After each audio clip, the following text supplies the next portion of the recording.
A notícia da liberação de Suzane von Richthofen, que saiu do presídio em Tremembé, em São Paulo, após progredir para o regime aberto, causou certa perplexidade em algumas pessoas, gerando dúvidas acerca dos critérios para o cumprimento de pena em casos semelhantes.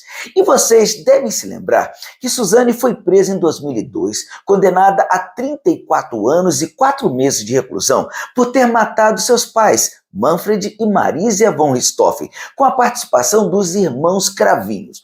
Assim, minhas superalunas, meus superalunos e também você que sempre prestigia nossas publicações, nós iremos aproveitar esse caso para conhecer os requisitos necessários para se progredir do regime fechado ao semiaberto, do semiaberto para o regime aberto.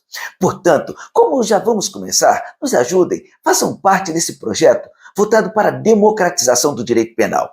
E se vocês ainda não estão inscritos, se inscrevam em nossos canais, nos sigam e compartilhem nossos episódios com pessoas assim como vocês, que buscam conteúdo de qualidade nas redes sociais, pois eles foram desenvolvidos para te dar suporte, para te ajudar a entender com mais facilidade os segredos do direito penal.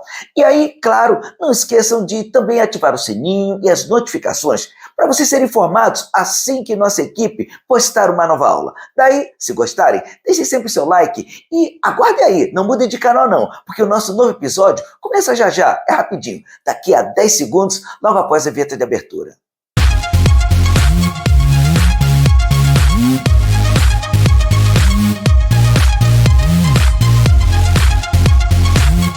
Então vamos lá. Antes de mais nada, precisamos lembrar que existem 3 tipos de regimes de cumprimento de pena. Os regimes fechado, mais rigoroso, o semiaberto intermediário e o aberto mais brando em relação às exigências de coerção quanto à liberdade do condenado. Vale dizer também que progressão de regime significa sair do regime mais severo para o regime de menor rigor carcerário. Assim, progride de regime o condenado que sai do regime fechado em direção ao regime aberto. Por outro lado, haverá regressão de regime quando o condenado, por qualquer motivo previsto em lei, sair, por exemplo, do regime aberto no sentido contrário, passando para o regime semiaberto ou deste para o regime fechado. Agora, indo diretamente ao assunto, ressalte-se que a determinação do regime de cumprimento de pena é um dos requisitos básicos que você, minha futura juíza, e você, meu futuro juiz, deverão indicar no processo de fixação da pena, seguindo as regras dispostas no artigo 59 do Código Penal. Desta feita, logo após analisar as penas aplicáveis dentre as cominadas e fixar a quantidade de pena dentro dos limites previstos, vocês deverão determinar o regime inicial de cumprimento da pena privativa de liberdade. Nesse aspecto, cabe também lembrar que os critérios para definir o regime inicial estão previstos no artigo 33 do Código Penal. Daí, passada essa fase, iniciado o cumprimento da pena, após o seu trânsito em julgado, conforme prevê o artigo 112 da LEP, a Lei das Execuções Penais, deve-se ter em mente que a pena privativa de liberdade será executada de forma progressiva, com a transferência do preso para o regime menos rigoroso, quando tiver cumprido ao menos 16% da pena, se o apenado for primário e o crime tiver sido cometido sem violência à pessoa ou grave ameaça. 20% da pena, se o apenado for reincidente em crime sem violência à pessoa ou grave ameaça. 25% da pena, se o apenado for primário e o crime tiver sido cometido com violência à pessoa ou grave ameaça. 30% da pena, se o apenado for reincidente em crime cometido com violência à pessoa ou grave ameaça. Na hipótese de se tratar de condenados pela prática de crimes classificados como hediondos ou assemelhados e o crime de constituição de milícia privada, notem que os percentuais serão sempre maiores. Assim, deverá cumprir ao menos 40% da pena se o apenado for condenado pela prática de crime hediondo ou equiparado, se for primário. 50% da pena se o apenado for condenado pela prática de crime hediondo ou equiparado com resultado morte, se for primário, sendo vedado o livramento condicional. O condenado exercer comando individual ou coletivo de organização criminosa estruturada para a prática de crime hediondo ou equiparado, ou condenado pela prática do crime de constituição de milícia privada. 60% da pena se o apenado for reincidente na prática de crime hediondo ou equiparado.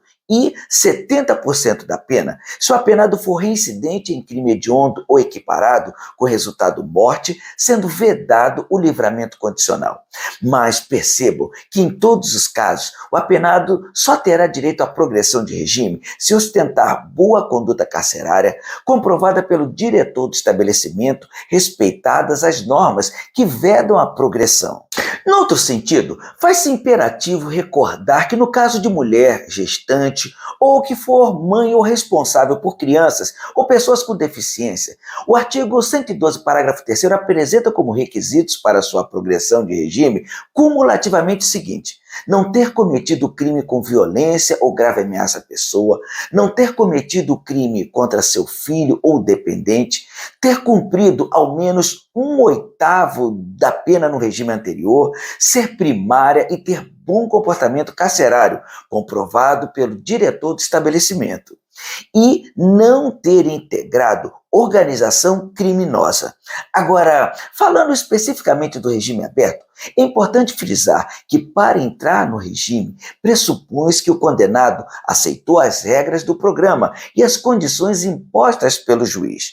Ademais, conforme o artigo 114, somente poderá ingressar no regime aberto o condenado que estiver trabalhando ou comprovar a possibilidade de fazê-lo imediatamente, apresentar pelos seus antecedentes ou pelo resultado dos exames a que foi submetido fundados indícios de que irá ajustar-se com autodisciplina e senso de responsabilidade ao novo regime. Contudo, nos termos do artigo 115, o juiz poderá estabelecer condições especiais para a concessão de regime aberto, sem prejuízo das seguintes condições gerais e obrigatórias: de permanecer no local que for designado durante o repouso e nos dias de folga, sair para o trabalho e retornar nos horários fixados, não se ausentar da cidade onde reside sem autorização judicial e de comparecer a juízo para informar e justificar suas atividades quando for determinado.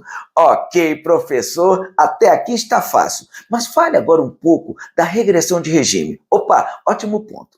Desta feita, conforme propõe o artigo 118, a execução da pena privativa de liberdade ficará sujeita à forma regressiva, com a transferência para qualquer dos regimes mais rigorosos, quando o condenado praticar fato definido como crime doloso ou falta grave, sofrer condenação por crime anterior, cuja pena, somada ao restante da pena em execução, torne incabível o regime. Por fim, acrescente-se que nos termos do artigo 117 da LEP, que somente se admitirá o recolhimento do beneficiário do regime aberto em residência particular quando se tratar de condenado maior de 70 anos, condenado acometido de doença grave, condenada com filho menor ou deficiente físico ou mental, condenada gestante.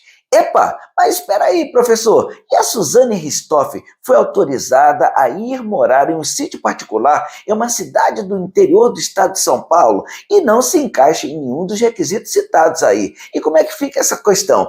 Meus alunos, abafa o caso, pois teoricamente esse questionamento faz todo sentido, mas isso já é assunto para uma outra aula. E assim, nós encerramos o episódio de hoje, mas lembre, se ainda não estão inscritos, se inscrevam em nossos canais e já deixem seus comentários e dúvidas acerca do assunto. Olha, espero que vocês tenham gostado, pois foi muito bom tê-los conosco hoje. Um forte abraço e eu vejo vocês em nossa próxima superaula.